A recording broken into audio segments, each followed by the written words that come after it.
Hello friends, I welcome you to my YouTube channel MacPM. So in this video we will study about the Rankine's formula in the columns. Okay, so as in previous video we have studied about the Euler's formula, which is PC is equal to pi square EL upon effective length square.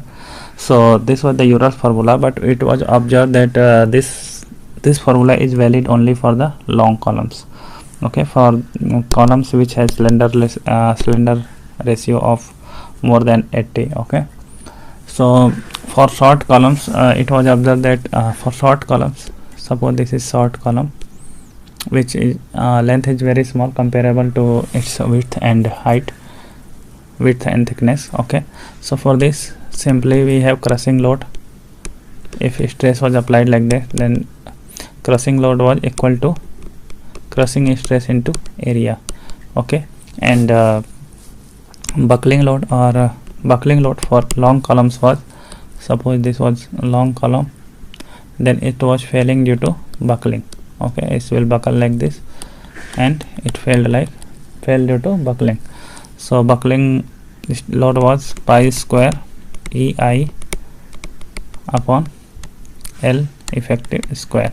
Okay, so this formula was valid for very short columns and this formula was valid for very long columns, but there was not one formula which was valid for these two cases, for small and long both columns. Okay, so Rankine established this formula, this relationship between crippling load and crushing load. Okay, so from here you can see what are these terms.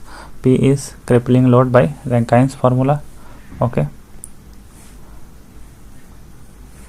PC is crushing load, which is sigma c into A. We have seen here sigma c is ultimate crushing stress. Okay, A is area for cross section. Okay, PE is crippling load by Euler's formula. Okay, so from here you can see that this relationship was 1 by P is equal to 1 by PC plus 1 by PE. Now you see how this is valid for small columns as well as large columns. Okay, so suppose this column is very small. Okay, so what is P? P is equal to pi square EI upon L square, L effective square. So if we put the values of LE PE in this, then it will become 1 by P is equal to, if you put the values here, 1 by sigma c into A plus 1 by PE will be equal to L effective square divided by pi square EI. Okay, so from here if you see, if LE is very large, okay, effective length is very large, then its width or depth. Okay, so from here you can say if L is very large, then area is fixed for any column. Area of cross section is fixed, it cannot change. Okay, sigma c also fixed. So if L is very large, then this will become negligible. Okay, so if L is bigger, it has bigger length, then what will happen? P will be greater than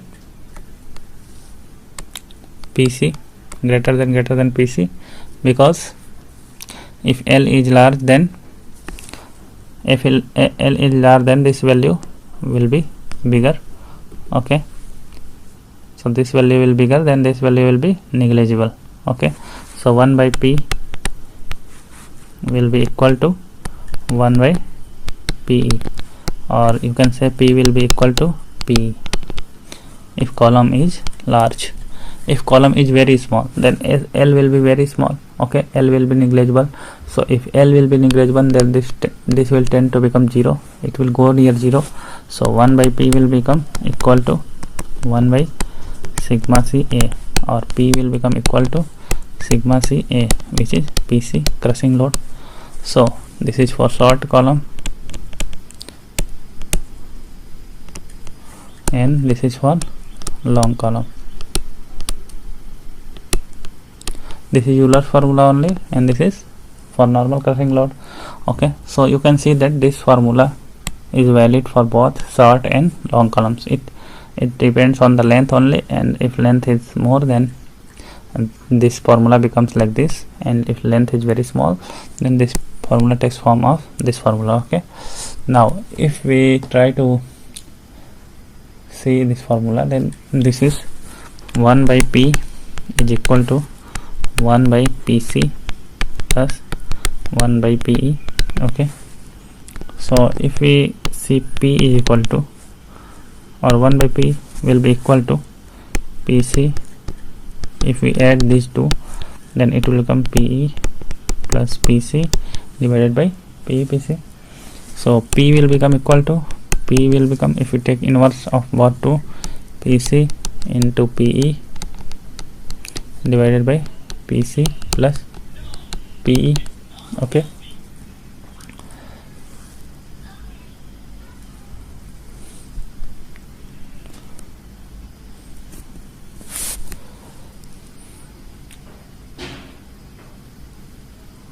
so if we divide numerator and denominator both with PE, then there will be no effect in the value, but so what will it become? PC into PE divided by PE upon PC divided by PE plus PE divided by PE. Okay, so we have divided the numerator and denominator both with PE, so it will become PC divided by, this will become 1 plus this will become PC divided by PE.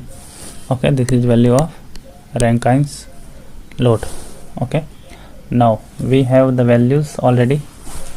If we see, P is equal to PC divided by 1 plus PC divided by PE. Okay, from here we already have the values of PC. PC was sigma C into A, and PE was equal to pi square EI upon L effective square, where I was, here I is equal to A into K square, area into radius of gyration square.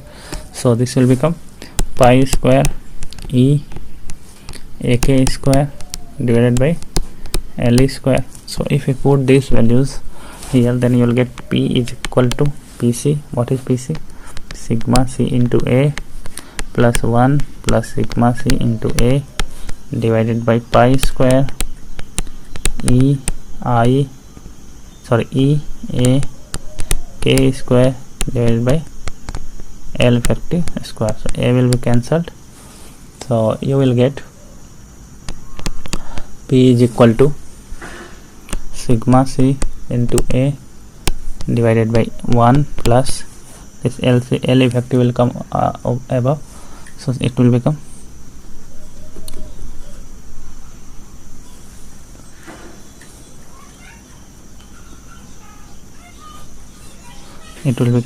sigma C into L effective square divided by pi square E K square.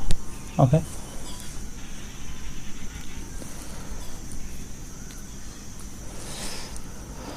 so it will become equal to sigma C A divided by 1 plus sigma C divided by pi square E into L effective divided by K square. Okay, so this value which is in circle, this value is called Rankine's constant.